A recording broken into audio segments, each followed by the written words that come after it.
Profe. Sean bienvenidos, sean bienvenidas, me encanta saludarlos. Vamos a iniciar nuestra sesión de hoy. Vamos a hablar de nuestra aula invertida. En nuestra última aula invertida no pudimos tener como una muy buena calidad de video. Incluso, para ser claros, estuvo nulo nuestro video, pero el audio nos permitió. Solucionamos algunas dudas de ejercicios en los cuales persistían. A partir de ahora les quiero contar, a partir de este momento, cada que nos reunamos en aulas invertidas, vamos a estar dialogando de ejemplos sobre las falacias que veamos. Entonces, si ahora hemos visto, ¿cuántas familias hemos visto? Hay dos grandes familias y una... Dos grandes familias. Perfecto. ¿Cómo se llaman las dos grandes familias que vimos? Hay dos muy grandes. Falacias formales y falacias informales. Perfecto. Hay unas falacias lógicas formales y hay unas falacias lógicas informales. Dentro de las formales vimos tres que son las más reconocidas. ¿Recuerdan cuáles son? Afirmación del, negación del, falso. Negación del antecedente. Afirmación del consecuente. Y falso. Y Falsa disyunción. Perfecto. Estos son como los más relevantes. ¿Por qué son distintos los formales de los informales? La diferencia radica en esto. Las falacias formales son un error en el pensamiento. Les ruego que tengamos apagado y cerrado el micrófono, por favor. Hay personas que tienen el micrófono abierto y se está escuchando y se escuchan los teléfonos, un sonido ambiente. En cada casa hay cosas que ocurren, ¿no es cierto? Entonces les ruego que lo tengan en silencio, por favor. Les acabé de silenciar. Quien vaya a participar, pues lo abre, ¿no es cierto? Bien. Entonces, las falacias formales son errores del pensamiento. Directamente el pensamiento, el proceso cognitivo tuvo un error. ¿Cuál es el error? Pues depende de la falacia, ¿no es cierto? Nos engañó algo que nos hizo pensar que el proceso cognitivo estaba siendo correcto y no es así. Listo. Esa es la principal diferencia entre las falacias formales y las informales. Las formales es un error en el proceso cognitivo. En el pensamiento directamente es un pensamiento incorrecto. Por ejemplo, yo puedo demostrarles, tanto en lenguaje común como matemáticamente, les puedo demostrar que si les pongo una condición y cada vez que aparece esa condición hay una conclusión, si aparece esa condición es necesario que aparezca la conclusión. Entonces es un pensamiento correcto. Pero una falla del pensamiento es que si apareció la conclusión, yo quiera obligar a suponer que tuvo que haber aparecido la condición. No necesariamente. Puede haber aparecido por otras causas. Ya sabemos, cuando los extraterrestres secuestran a la persona y misteriosamente aparece en la costa, sin que nadie sin haber querido. Él no quería, ella no quería. Fue contra su voluntad. Lo obtuvo el extraterrestre. O un grupo al margen de la ley lo llevó y lo dejó en la costa. Pobrecito. O sea, lo dejaron en la costa sufriendo. Entonces, es obligar a que si aparece una consecuencia, tenga que aparecer de la nada la condición. No, era al revés. Si está la condición, aparece la consecuencia. Listo, esos son los formales. Los informales son mucho más de lenguaje común. ¿Qué ocurre? Que no hay suficiente material para llegar a la conclusión. Eso es lo que pasa. Entonces, una falacia informal, por ejemplo, es ambigua y al ser ambigua no nos permite llegar a la conclusión. O una falacia informal. No hay suficientes premisas como para llegar a la conclusión. O podría sacar varias conclusiones de esa premisa, no solamente la conclusión a la que llegué. Entonces no se deriva de forma necesaria. Ese es el tema que ocurre con las distintas falacias.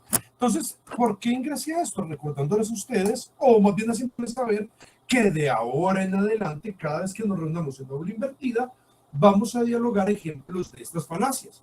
Entonces hemos visto dos grandes familias, las formales e informales. De las formales vimos las tres más importantes De las informales vimos una familia completa y la otra apenas la empezamos.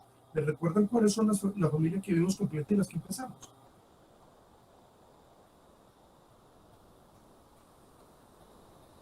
Vimos la falacia de la ambigüedad. Perfecto. Entonces, la completa es de esa familia. ¿Cómo se llama esa familia? Contra el criterio de claridad. Perfecto. Contra el criterio de claridad, es decir, no es claro que la conclusión se derive, porque hay ambigüedad, porque hay oscuridad, porque no es preciso. Entonces, no es claro que la conclusión se derive. Esa familia la vimos completa. Y otra familia que apenas vamos a empezar. Hay una familia que apenas vamos a empezar la explicación, solo vimos la primera. ¿Recuerdan cómo se llama? Falacia contra el criterio de suficiencia. Perfecto. No me lo preguntes, Laura Valentina, no me lo preguntes, afírmamelo, tal como. Esa es, muy bien. Entonces, la falacia contra el criterio de suficiencia. Claro que sí. No es suficiente la información que tenemos para extraer la conclusión. Y solo vimos una. ¿Cuál era?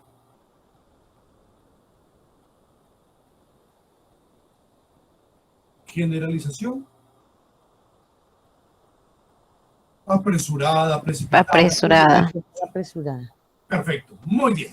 Perfecto, entonces, cuando nos reunamos desde la otra semana, cada vez que nos reunamos, vamos a hacer el ejercicio de lo que veo en televisión, lo que leo en internet, lo que leo en noticias, lo que veo en el canal del Congreso, lo que veo en publicidad.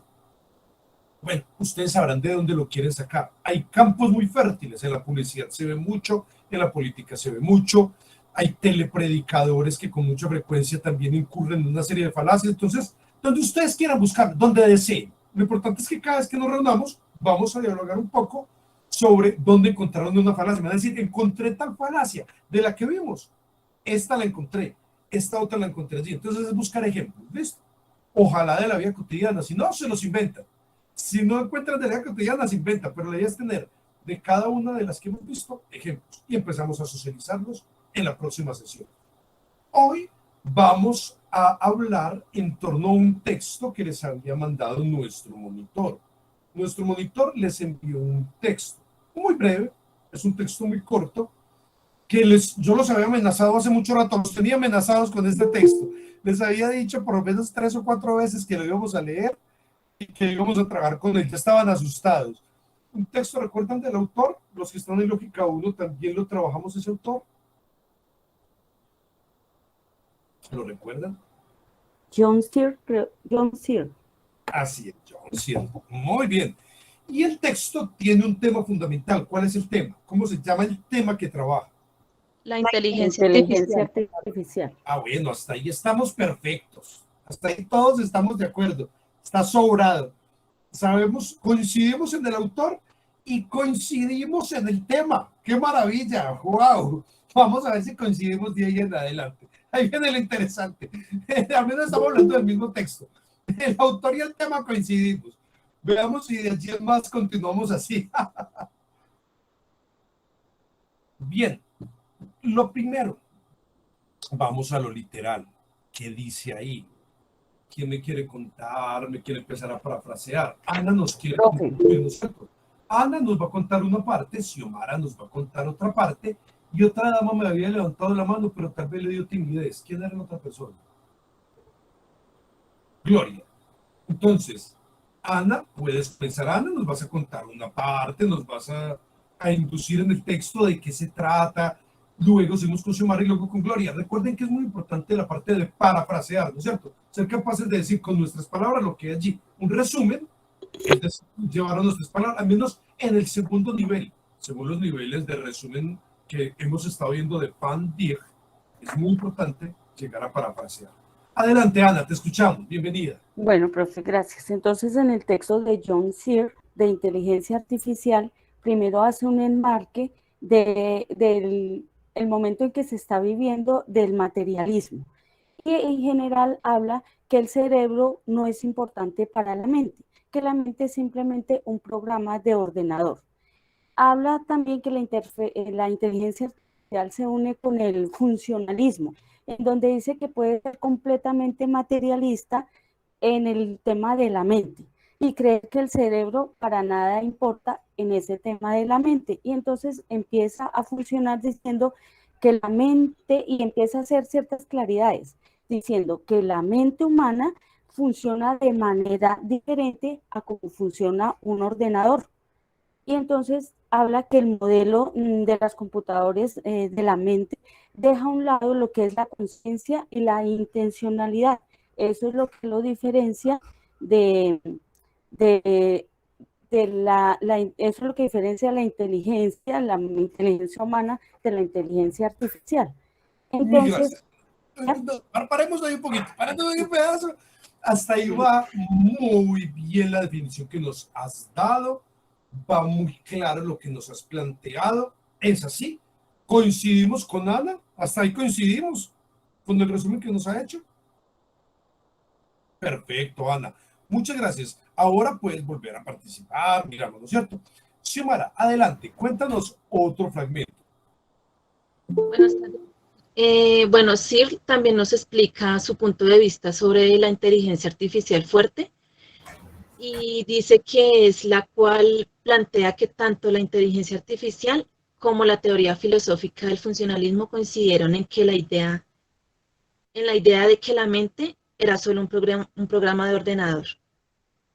Sir también habla de las dificultades técnicas y las objeciones que ha tenido la inteligencia artificial, que son básicamente la programación de los ordenadores para que puedan satisfacer el test del Turing, que esto también se da en la versión débil como en la fuerte de la inteligencia artificial. Y finalmente Sir plantea su argumento más fuerte, que es el de la habitación china, que la cual mostraba que un sistema podía leer o especificar información de un programa de modo que lograra imitar perfectamente alguna capacidad cognitiva humana, como la capacidad de comprender chino, aunque el sistema no lo comprendiera. Muchísimas gracias. Excelente. Gloria, cuéntanos algún otro aspecto, porque hay aspectos que todavía no se han trabajado. ¿Qué aspectos nos quieres compartir? Bueno, sí, estoy de acuerdo. Él dice que la mente es al cerebro como el programa es al hardware. Él habla que un programa, él habla que está defendiendo o no defiende la inteligencia artificial porque entiende que estos programas no contienen como los rasgos esenciales de la mente, como que estos programas no aprecian, o sea, o no tienen en cuenta los rasgos esenciales, entiendo yo como los sentimientos, como las inquietudes que tiene el cerebro, como el sentir, como en los sentimientos. Muchísimas gracias, Gloria. Excelente, excelente. ¿Tú vas Gracias. a decir algo más? No, Listo. no, señor, no, perfecto. Súper. Gracias. Ya con esto dimos cuenta de lo general. Si nos damos un pequeño repaso, si miramos por encima, quedó claro, eso es, o sea, no estamos mintiendo. Lo que ustedes dijeron, eso es lo que está en el texto. Pero viene una pregunta interesante. Muy brillantes ustedes, lo hicieron muy bien, muy bien. Pero aquí viene como la parte fuerte. Todas las posturas que ustedes acaban de decir, que aquí hay varias posturas, ¿todas afirman lo mismo? ¿Un poco más detallado, un poco más profundo? ¿O hay posturas encontradas?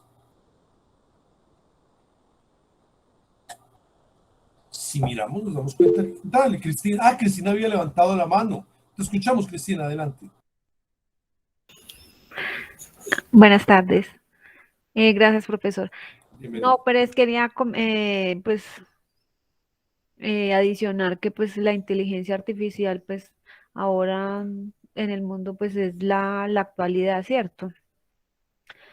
Y vemos que pues es como se dice, o sea, ya estamos en un mundo pues Es una totalmente, realidad, es lo que nos quiere sí, plantear. eso, perdón, sí, es una Perfecto, tanto realidad. es eso. Entonces, pero pues sí, o sea, digamos sí, o sea, puede reemplazar el cerebro humano en cierto, pues yo creo que mucho, porque se ha visto, se ve cómo se maneja pues, la inteligencia artificial y pues realmente lo hace muy bien, igual que el cerebro humano. Muchísimas gracias, Cristina. Gracias.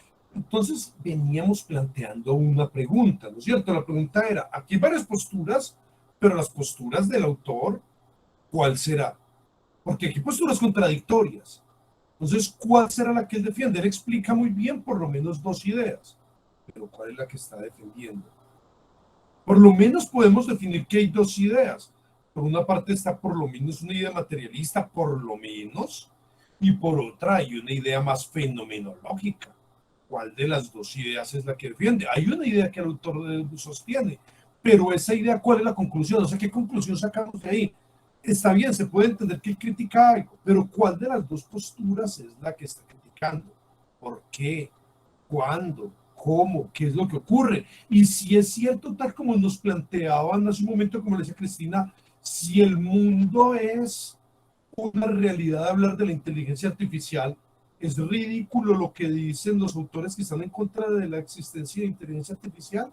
¿Sería algo ridículo? Están hablando de un sinsentido porque en el mundo, en la práctica, sí encontramos la inteligencia artificial. Bueno, vamos a dialogar en torno a esto. Antes de empezar, el diálogo que ustedes van a hacer, porque tienen la mano levantada, no sé si ustedes hayan escuchado esta metáfora, me lleva a la sorpresa de que hay quienes no la han escuchado, pero la metáfora casi que como la plantea Searle en el texto, como cita justamente a Jason Laird, que desde el 86 está esa frase, esa cita con mucha frecuencia la escucha uno. Yo he escuchado muchos profesores de informática, particularmente a nivel primario, bachillerato, pero incluso en universidad, que utilizan la metáfora, incluso la llevan a un nivel cuasi metafísico diciendo que el software es el alma del computador y que el hardware es el cuerpo, pues, como quien dice.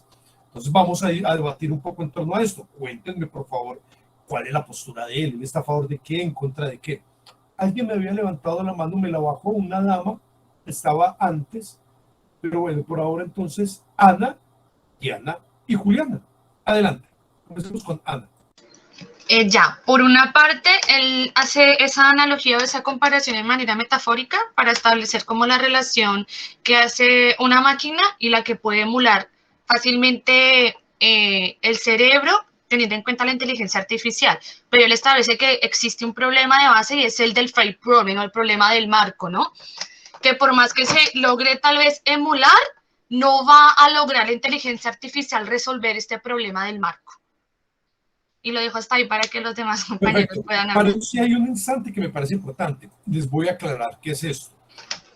Howard Dreyfus planteó esto interesantísimo. Howard Dreyfus estaba dando un curso y uno de sus estudiantes en el curso, basado en un autor muy famoso de fenomenología llamado Merleau-Ponty, Maurice Merleau-Ponty, cuando ese nombre adivinen de dónde es, Monsieur Maurice Merleau-Ponty, adivinen de dónde será. Entonces, Maurice Merleau-Ponty había planteado, leyendo toda la fenomenología, leyendo y la hermenéutica, sobre todo a Heidegger y a Gadamer, había planteado, muy basado en Gadamer, Merleau-Ponty había planteado esta idea que lleva el problema de marco. Resulta que había personas como Minsky en el MIT, o sea, la gran institución del mundo en ciencia, el MIT, el Instituto de Massachusetts de Ciencia y Tecnología. Minsky era el encargado de inteligencia artificial y decía, ya llegó la inteligencia artificial, está allí, está en la esquina, ya viene. Trabajó 30 años y nunca encontró la inteligencia artificial que necesitaba, o sea, en un sentido fuerte.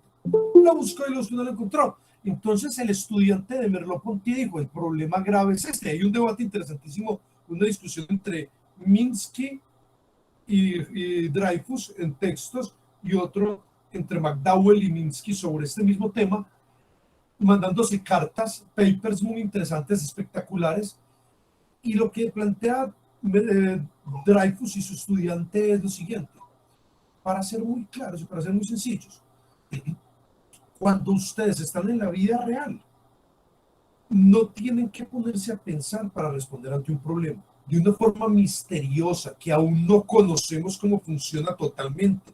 De una forma misteriosa, nosotros de inmediato nos llevamos a un determinado marco de referencia y respondemos, porque no tendríamos el tiempo de empezar a pensar cómo vamos a reaccionar. Piensen ustedes, está Cristiano Ronaldo contra el Atalanta y se pueden pensar, Si me lanzan el centro, si Fernández me manda el centro, ¿qué debo hacer? Levanto mi pierna y golpeo con mi pierna de frente, me lanzo como se lanzaría Zlatan Ibrahimovic levantando la pierna a 2,5 metros, me lanzo de cabeza, ¿qué hago? Si se puede pensar, pasó la pelota y se acabó. Pero en el minuto 80 él no pensó, se levantó e hizo un sostenido muy extraño y metió el gol de la victoria en el minuto 81. Lo mismo pasa con una cantidad de jugadores. También vemos casos contrarios, que cuando están en la final, esperaría uno que hiciera la genialidad y piensan y los repentizan y les quitan el balón. Sobre esto hay mucha literatura de cómo las personas reaccionan. No es instintivo, porque nosotros no tenemos un instinto de manejar un balón. Ninguno de nosotros tiene el instinto de manejar un balón. Eso no es un instinto. Algunos lo llaman un patrón de acción fijo. Otros lo llaman un marco de referencia. Y reaccionamos de acuerdo al marco de referencia. Y quien es genial es la persona que ha alcanzado a llegar a resolver esta situación de una manera mucho más elevada. Esos son los que llegan al nivel de maestría y de genialidad en determinada situación. Los que no, simples mortales. Somos simples mortales en medio de un campo. Pero reaccionamos igual, de forma inmediata, ante ciertos patrones. Ustedes nos dicen, definitivamente, el sonido que sentí me da la impresión que lobo o tigre. No, más bien tigre. Estoy en medio de Madrid. ¿Qué hará un tigre detrás de mí? No, la persona corre.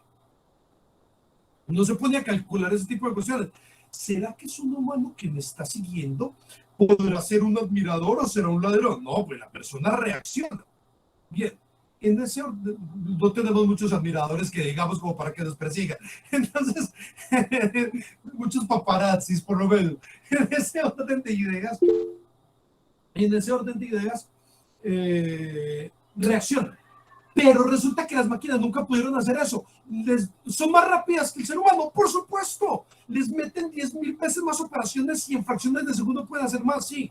Pero no eran capaces de reconocer según un patrón. No eran capaces de reconocer cuándo era la misma persona en distintas épocas, según las fotos. Una cantidad de cuestiones que no podían llegar a realizar, que ya lo hacía un niño de 4 años.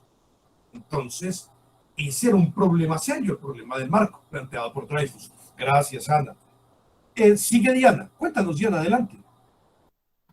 John Searle considera que no existe la inteligencia artificial en el sentido fuerte, porque para él no, una máquina o un programa no puede hacer semántica, un programa simplemente sigue o repite reglas, entonces él estaba en contra de la inteligencia artificial.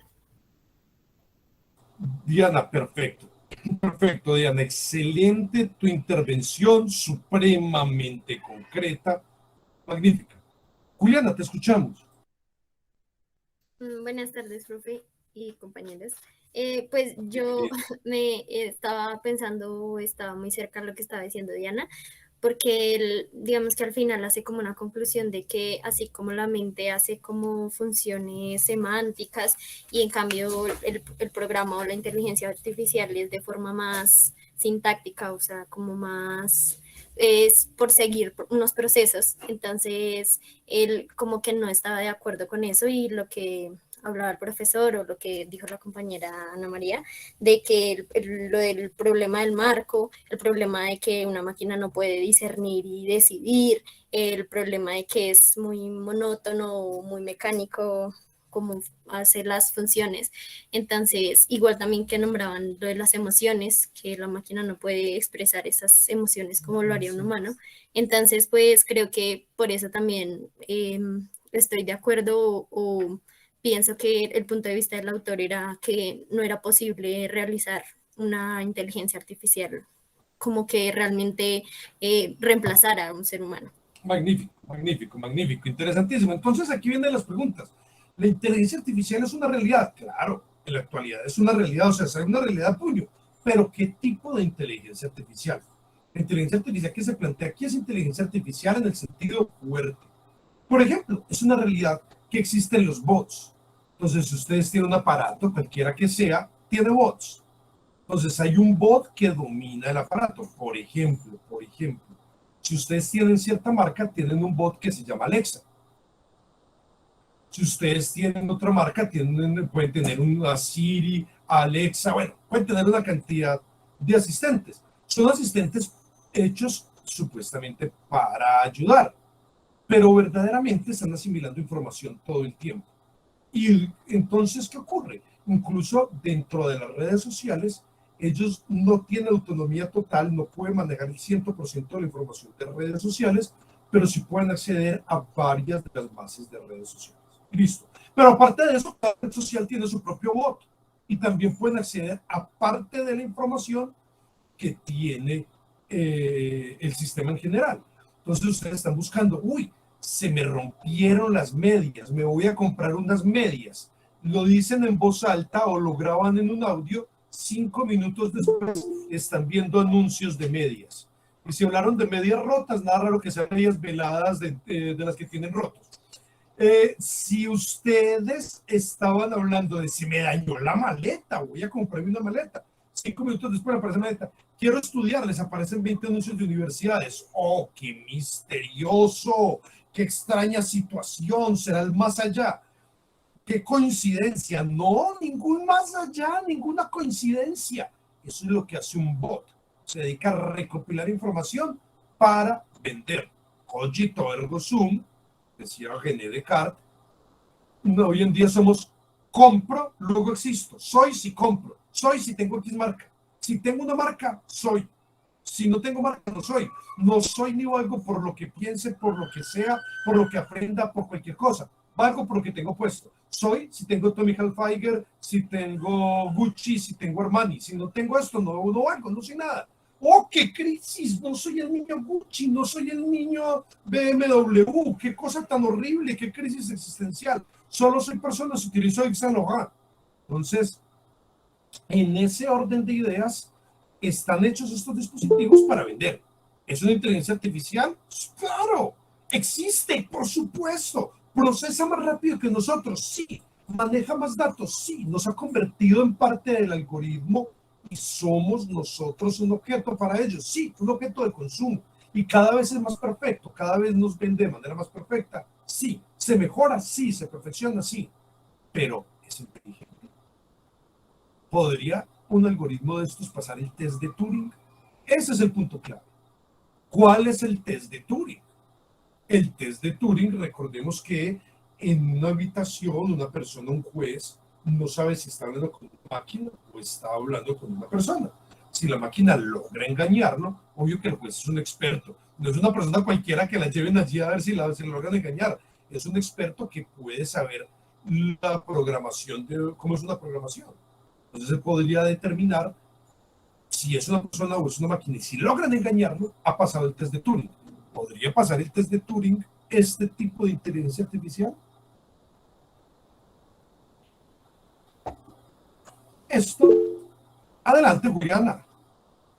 Bueno, profe. No, pues lo que yo quería decir era que según las razones que estaba dando anteriormente, de que aún a las máquinas les hace falta esa capacidad de discernir y decidir y esa capacidad también de mostrar emociones, pues yo creería que no, o sea, en cierto punto tienen muchas capacidades, pero llega un momento en el que ya no pueden superar esas capacidades que nosotros como seres humanos sí tenemos. Entonces yo creería que no podrían superar un test de Turing. Pues, Mil gracias, Juliana. Mil gracias. Miren este detalle. Él comienza diciéndonos, por una parte, por una etapa inicial, está el materialismo. El materialismo es la postura contraria a lo que vimos con Borges. ¿Se acuerdan de Borges? Borges nos planteaba el idealismo. Y en su etapa más extrema, tal vez el solipsismo. Nos planteaba el idealismo. El materialismo dice, no, lo que existe es lo que hay acá. Si este mundo es físico, no busquemos una razón sobrenatural, busquemos la causa de este mundo. Que pueda existir algo sobrenatural, tal vez no se puede saber matemáticamente ni se puede precisar. Entonces, si eso no se puede precisar, por allá queda todo lo sobrenatural. Y si el mundo es físico, vamos a buscar sus causas físicas.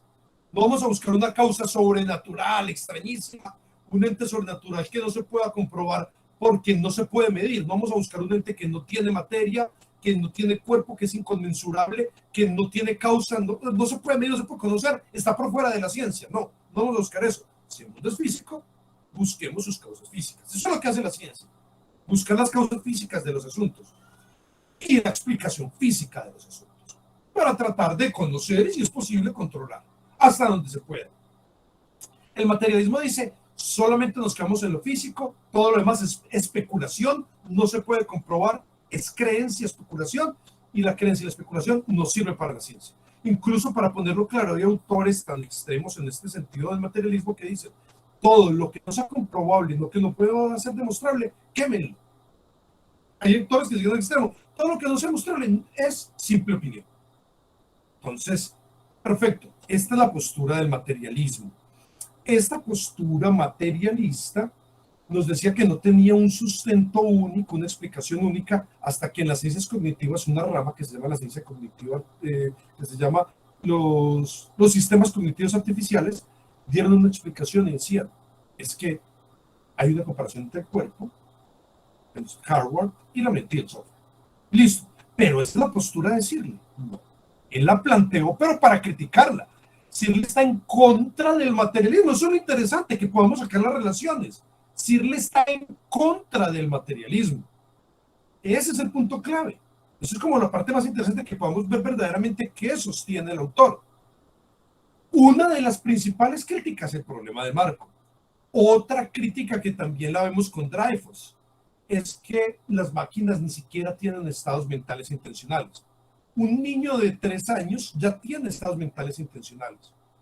Ya anhela, quiere, busca y desea satisfacer sus estados mentales intencionales, no solo los instintivos, sino lo que le genera gusto, dicha, placer, ese tipo de cosas. No solo los instintivos. Un perrito, un gatico, al margen de que sea un debate si pueden, no pueden razonar, eso es otro debate. Pero aunque no razonen, aunque no lo pudieran hacer, tienen estados mentales intencionales, con toda seguridad. Entonces, tiene una estructura de mundo, tiene una respuesta de marco y reacciona de manera distinta dependiendo de las situaciones, de lo que ha aprendido, etc. Y aparte de eso, tiene estados mentales intencionales. Tiene cosas que le dan gusto, que le dan placer, tiene cosas que le desagradan. Y tiene prioridades. Por ejemplo, aunque le desagrade algo, si viene de su amo, usualmente deja que pase ese algo, aunque sea algo terrible contra él. Deja que, aunque lo maltraten, usualmente suele dejar que ocurra algo con tal de estar con su amo. Tiene prioridades. Entonces, y no son instintivos, porque estar con un amo no es instintivo.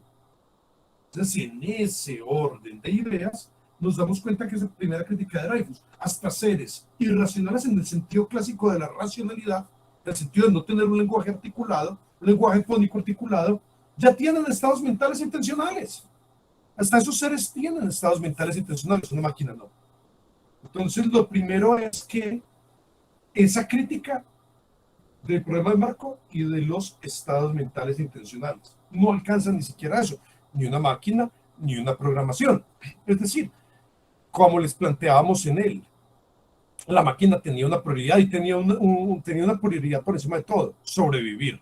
Los que se la vieron, que me dijeron que fueron y se la vieron con los niños de la casa, nunca les recomendé verla con niños. Las películas que les digo son para ver los adultos.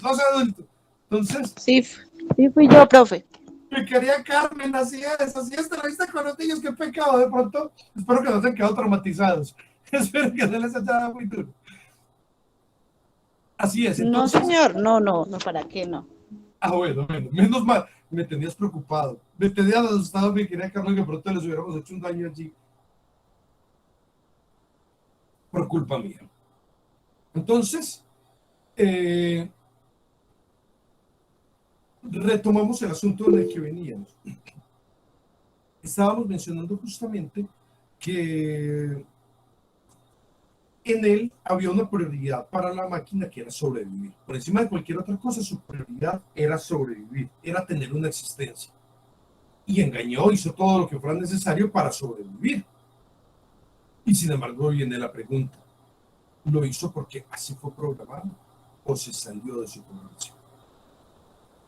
Pasó el test de Turing. Ella sí pasó el test de Turing, un producto de la ficción, obviamente, pero pasó el test de Turing. logró engañarlo. Él sabía que era una máquina.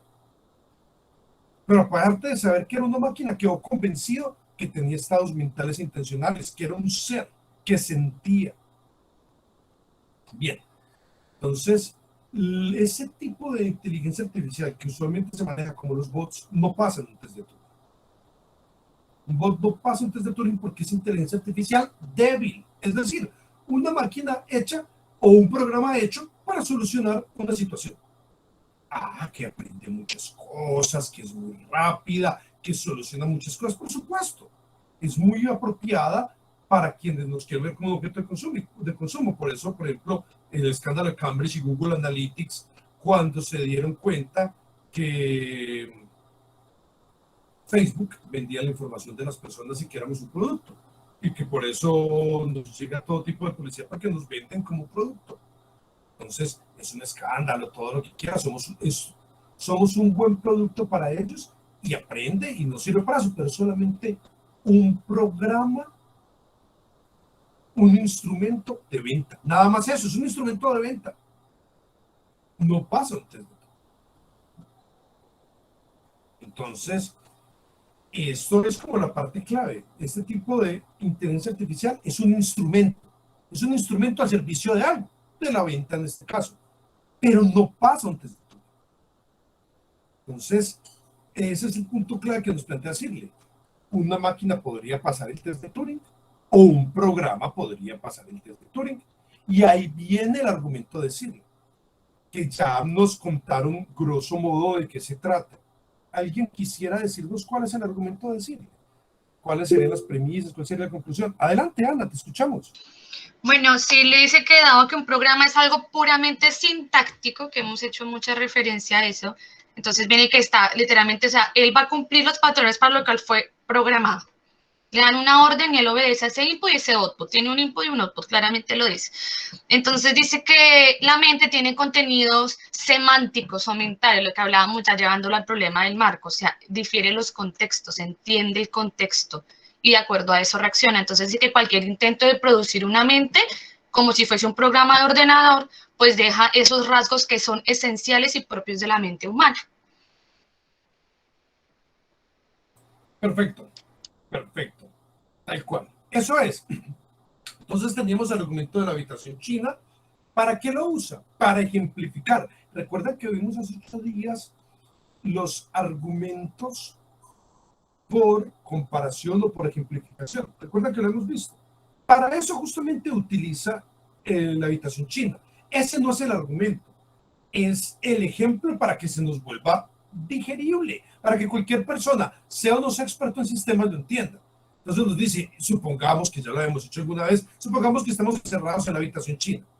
Acá tengo 2 orificios frente a mí, el orificio de input, de estímulo, y el de output, de salida. Entonces, estímulo-respuesta. Yo tengo aquí los libros, atrás están los libros, y me entra determinado símbolo. Yo debo buscar en los libros, cada vez que entra este símbolo, devuelva esto. Lo busco y lo devuelvo. Como ser humano me tardaría una barbaridad. Entra el estímulo, y si me entraron 10.000 estímulos, espérase que tengo que empezar uno por uno. Busco en el libro, busco el símbolo que se parece y lo devuelvo. Es un símbolo rarísimo porque es un ideograma chino y debo devolver una palabra en el idioma que sea, en español, en portugués, en italiano, en inglés. Lo devuelvo. Finalmente, cuando termino el proceso, sea lo que sea que me demore, que podría ser mucho tiempo, traduje chino. Entonces la pregunta que nos hace es decirle, ¿aprendimos chino? ¿Sabemos chino? Estamos encerrados en la habitación china y estamos empezando a traducir. ¿Sabemos chino?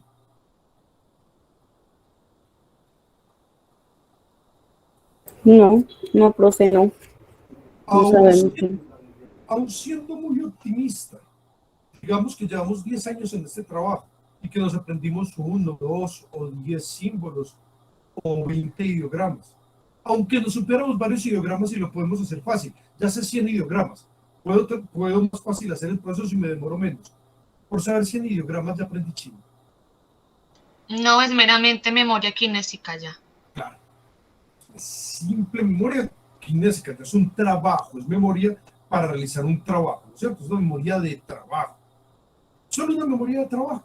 Entonces, soy más hábil para hacerlo, pero no sé chino. Ahora, un computador hace lo mismo en fracciones de segundo, lo hace mucho más rápido. Yo voy a Google Translator, que cada vez se ha perfeccionado, todavía ha cometido unos errores impresionantes, pero se ha perfeccionado de una manera loquísima en los últimos 25 años. Voy a Google Translator, introduzco una información y me devuelve un output, una traducción. ¡Oh, wow! ¡Qué máquina! Por lo tanto, el procesador que compré o el Google Translator sabe chino. ¿Ese sí sabe chino? No, Tampoco. tampoco, profe. Está haciendo el mismo proceso. Cada vez que ingrese esto, devuelva aquello. Ah, tiene muchas más variables, pero si ingresa esto en tal contexto, responda a tal cosa. Pero todo está en una programación. Es simplemente seguir una serie de parámetros. Es más perfecto que lo que hacemos nosotros, es más rápido, tiene mayor capacidad, pero hace las cosas porque tiene un estado mental intencional, sabe realizarlo, puede romper con las cosas o decir, ya me cansé de traducir, me voy más bien un rato a la playa, voy a salir aquí un momento y hacer tal cosa, voy a ir a surfear en la red durante un rato. ¿Podría hacer otro tipo de cuestiones? No. Es un instrumento programado. Entonces, esa es la comparación que nos hace John Searle. Si ustedes se dan cuenta, nos dice este ejemplo para poder llegar a la conclusión. Podríamos decir, entonces nos dice en la primera frase, podríamos decir que todos los aparatos o programas que se usan actualmente en inteligencia artificial siguen una serie de reglas. Y si siguen reglas, están solamente en la etapa sintáctica. Lo único que hacen es seguir reglas. La etapa sintáctica es reglas, la gramática. ¿Cómo se programó para el que no sepa? Se hace una gramática por medio de ceros y unos. De eso se trata, una gramática por medio de ceros y unos. Y utilizar algunas convenciones, por ejemplo, un si. If, then. Si pasa esto, entonces aquello. Una matemática booleana. Es decir, la lógica que ustedes están viendo. O algún otro tipo de lógica. Entonces, si te consta otra, hay máquinas que aprenden o programas que aprenden, pero lo que aprenden es de acuerdo a lo que fueron programadas a aprender. Entonces, lo primero que nos plantea Searle es los programas y en general las máquinas están hechos para seguir una serie de pasos, es decir, son sintácticas, eminentemente sintácticas, siguen reglas. Aun cuando están aprendiendo es de acuerdo a las reglas que les impusieron, no se salen de las reglas. Están hechas para un uso. En un segundo punto dice, el ser humano es sintáctico, claro, puede seguir reglas, pero además tiene otro valor agregado, se llama la semántica. El ser humano puede entender por qué hace algo. Muchos, quizás seamos solo una máquina, seamos un robot, no pensemos y sigamos reglas nada más. Lo único que hacemos es seguir reglas, como lo planteaba Friedrich Nietzsche. Somos animales de carga, muchas veces somos como un camellito. Pónganos carga y hacemos lo que nos dice. Lo que usted diga, señor, sí, amo, sí, señor. Bueno, tal vez, puede pasar en algún mundo posible, tal vez. Entonces, muchos seamos tal vez solo un animalito de carga, un camellito que transportamos. Pero el ser humano tiene capacidades semánticas. Eso es lo que nos plantea Searle. No solamente somos un ser sintáctico de reglas, sino que además entendemos el porqué de las cosas. Es válido preguntarse el porqué. Podemos indagar cuál es el propósito detrás de algo. Me están ordenando eso, pero ¿por qué? ¿Qué propósito tiene? ¿Por qué me ordenan? Me están ordenando porque tienen intereses. Me quieren utilizar. Entonces, podemos preguntarnos el por qué. No es como en los juicios de Nuremberg, que cuando tomaban a todos los nazis decían, sí, pero esa fue la orden. Yo los maté a todos porque era la orden. Yo los torturé porque era la orden. Entonces, como es la orden, puedo matar y torturar. Como es la orden, puedo matar a cualquier persona o cualquier civil. No tengo la posibilidad de preguntarme. Incluso hacer un objetor de conciencia si es una persona religiosa, que es un derecho instaurado justamente en la libertad religiosa, ser un objetor de conciencia. No voy a matarlos porque me ordenan, porque por encima de eso está la dignidad humana. Y puedo decir que no. Y todos se fueron para la cárcel, todos los de los juicios de Nuremberg se fueron para la cárcel. Por crímenes de lesa humanidad. Ah, me dieron la orden. Ah, sí, señor, sí, señor. Entonces, en ese orden de ideas, nos dice, podemos ser no solamente un ser sintáctico, sino un ser semántico.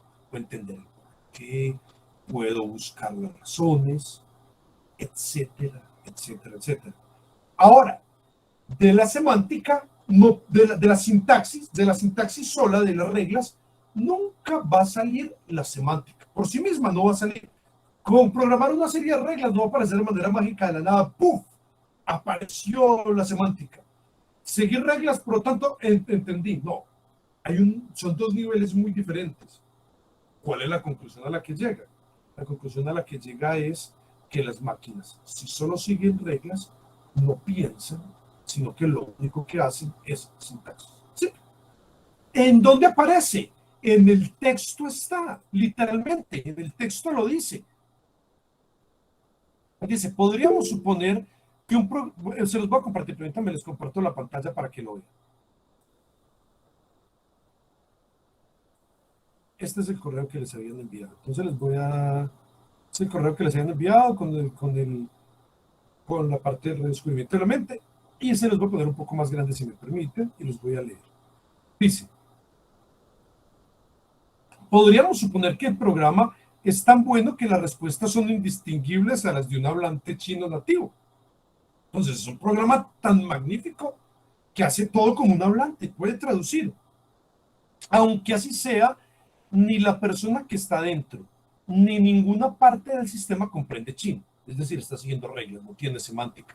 Y dado que el ordenador programado, o sea, sigue solo reglas, qua ordenador, es decir, en tanto que es un ordenador, solo sigue reglas, no tiene nada que no tenga este sistema, no entiende tampoco chino. No entiende. Como ordenador no sabe qué es chino. Dado que un programa es algo puramente formal o sintáctico, y dado que las mentes tienen contenidos mentales o semánticos, aquí llega la conclusión: cualquier intento de producir una mente solamente con programas de ordenador deja a un lado los rasgos esenciales de la mente, es decir, la semántica. Es decir, un ordenador, un programa por sí mismo, nunca va a generar verdadera inteligencia. Ese es el punto que nos plantea John Searle. ¿Quedó claro el argumento? ¿Entendieron el argumento? ¿Entendieron de qué se trata? ¿Ya quedó claro qué es lo que defendía, qué era lo que criticaba? Sí, profesor. Muchas Sí, gracias. profesor. Sí, profesor. Con su Gracias. ayuda quedó claro.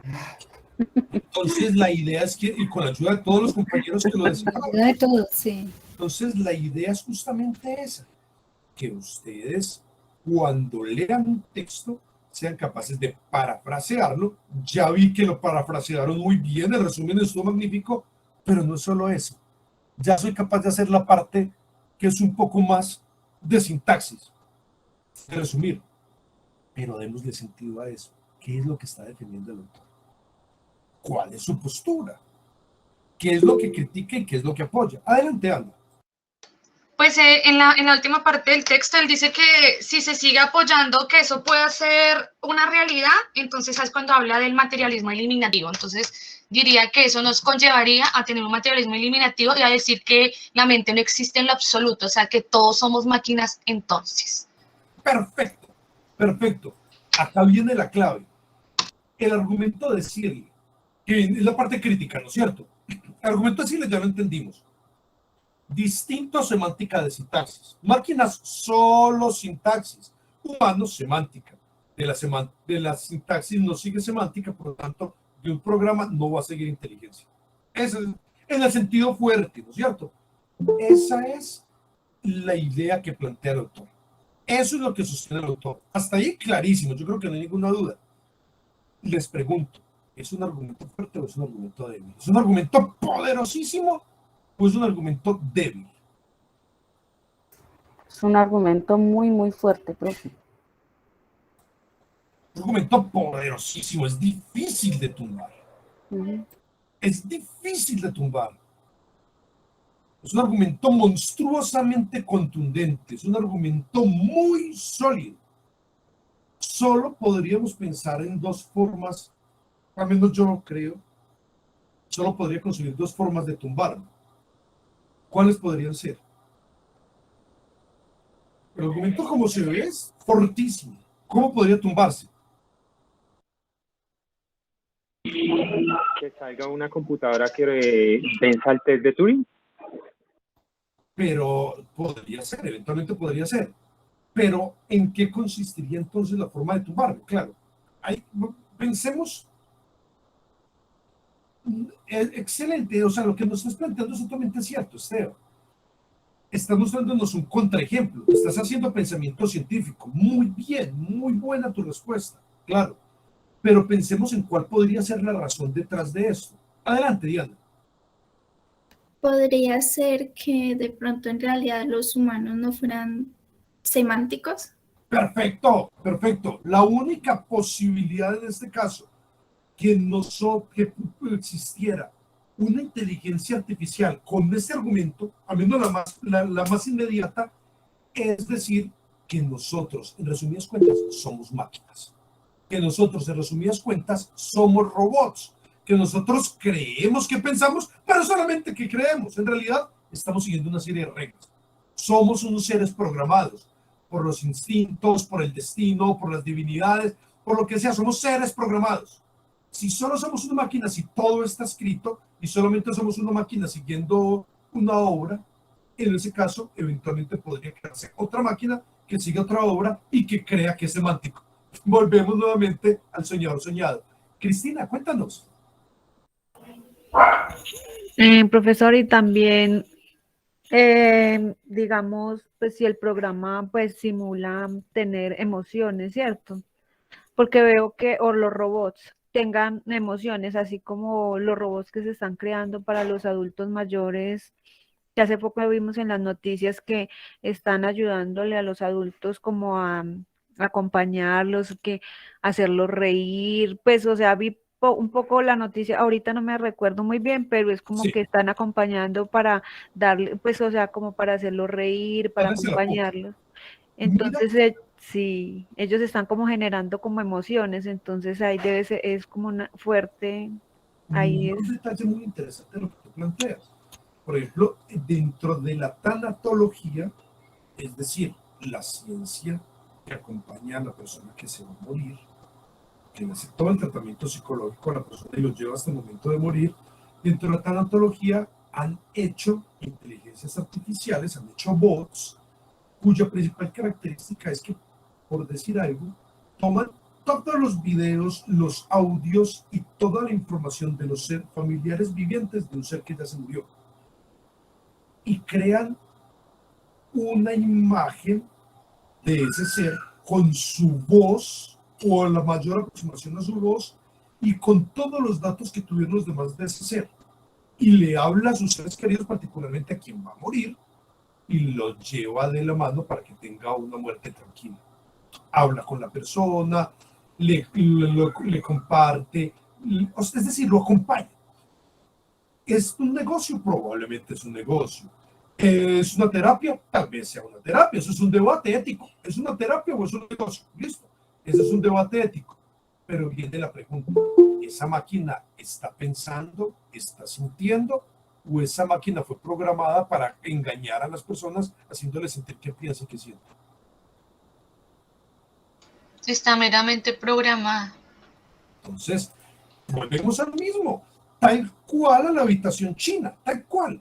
Allí no hay inteligencia artificial, allí lo que hay es una máquina compleja que puede jugar con las emociones de las personas. ¿Por qué? Porque fue programada para ello. Es un instrumento hecho para poder lograr ese acompañamiento, esa terapia o eventualmente para vender. José Joyder, te escuchamos. Hola, profe, buenas noches. Lo que decía la compañera hace unos minutos es acerca de una empresa que se llama Robots de Compañía. Esos robots lo que hacen es ayudar a las personas con las tareas del hogar, al tema de la comunicación, o incluso ayuda a levantar a las personas. Como su merced dice acerca de que eso no tiene inteligencia artificial, lo que pasa es que los robots a veces actúan dependiendo de la temperatura que tiene la persona, así mismo de pronto determinan cuál es la emoción que tiene la persona y así mismo programan de pronto la acción, pero todo eso no es remoto básicamente. Mil gracias. Incluso hay programas que aprenden.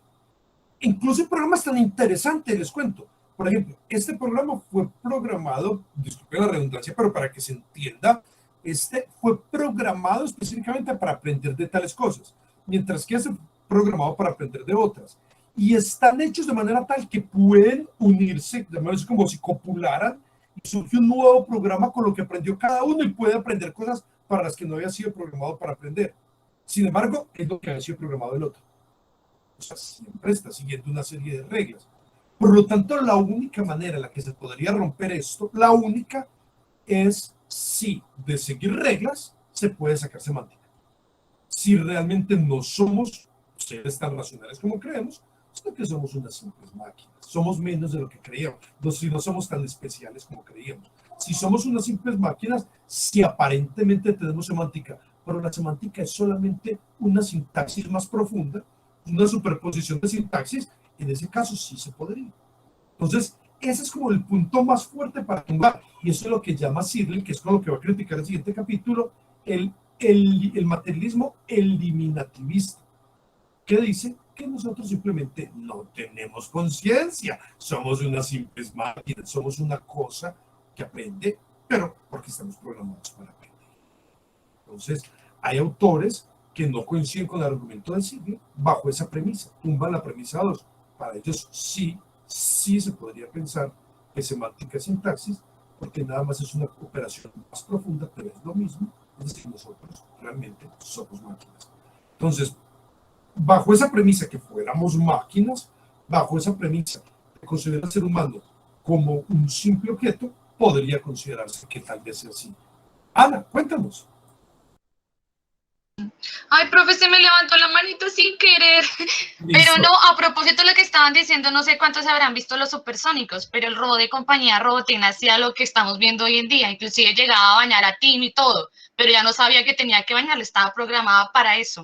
Lo bañaba, lo alimentaba, le ayudaba a hacer las tareas. Es lo mismo, es como volver a los supersónicos a propósito de... Tal cual.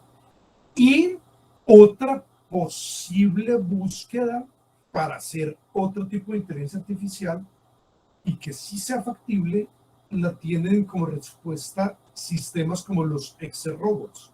El exerrobot, el planteamiento básico es, el ser humano piensa no porque haya algo extraño y sobrenatural en él, sino gracias al tipo de cuerpo que tiene, es un cuerpo especial. Entonces no es que, miren ustedes que son materialistas, pero ese materialismo termina siendo muy supersticioso, porque piensa que la mente es un programa y se puede pasar a otro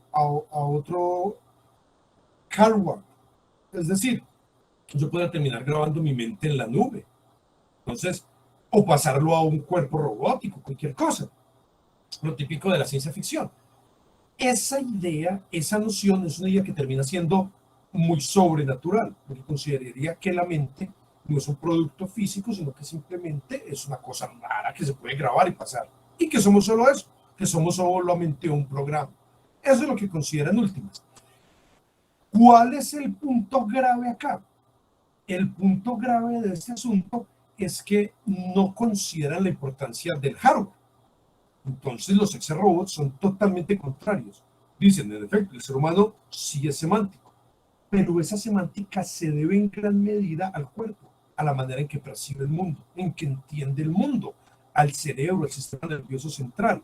Entonces, desde varios lugares, como por ejemplo Google Brain, como por ejemplo en Europa también, Das Brain Project, etcétera, están investigando cada ínfima parte del cerebro y le están reproduciendo el cuerpo humano de manera sintética, cerebro, cuerpo, etcétera, procurando encontrar la manera de emular, pero no por un milagro sobrenatural, sino porque están buscando cada una de las partes del cuerpo para que la máquina pueda aprender por fuera de unas reglas que se le establezcan, que pueda aprender gracias a que tiene un cuerpo que verdaderamente le permite aprender del medio por fuera de las reglas que se establecieron. Tal vez esas dos sean las más fuertes que puedan ir en contra de Searle, suponer que somos máquinas, que somos solamente un ser robótico, que no tenemos semántica, que la profundidad es solo superficialidad superpuesta, que solamente somos seres frívolos y superpuestos, que creemos ser libres y que creemos poder tomar determinaciones, que es muy chocante para la mayoría de personas. O la otra posibilidad sería la de hacer máquinas que realmente nos emulen, en el sentido que le permite incluso aprender del medio por fuera de una regla. Esteban, cuéntanos. Profe, es que me quedé pensando en esto de cómo refutar el argumento anterior, y es, usted casualmente lo dijo, aprender fuera de las reglas, y eso me da una idea. Los físicos y los matemáticos dicen Dios es un gran matemático. ¿Sí? O sea, ¿por qué? Porque el universo está configurado todo en matemáticas. El computador está programado en números y matemáticas, en unos y ceros. Es decir, que quizás el computador pudiera llegar a pensar de otra manera que nosotros no pudiéramos comprender, porque no estamos programados en números, en unos y en ceros. Y pues cuando el profe dice eso de aprender fuera de las reglas, era el argumento que estaba pensando. Perfecto. Perfecto, llegaste aquí, Disney Cloud. Disney Cloud, Esteban. Claro, porque tú nos habías dado el ejemplo concreto, pero digamos que esa instancia es muy instrumentalista. Es una respuesta perfecta, pero es muy instrumentalista. Ya nos dijiste el por qué y cómo podría darse. Excelente, Esteban. Eso es. Bueno, mis queridos amigos, ya analizamos esto. Desde la otra semana nos encontramos para hablar de las falacias que hemos estado viendo con ejemplos. Ojalá de la vida real. Ojalá, y si no se los inventan. ¿Quedó claro? ¿Alguna pregunta?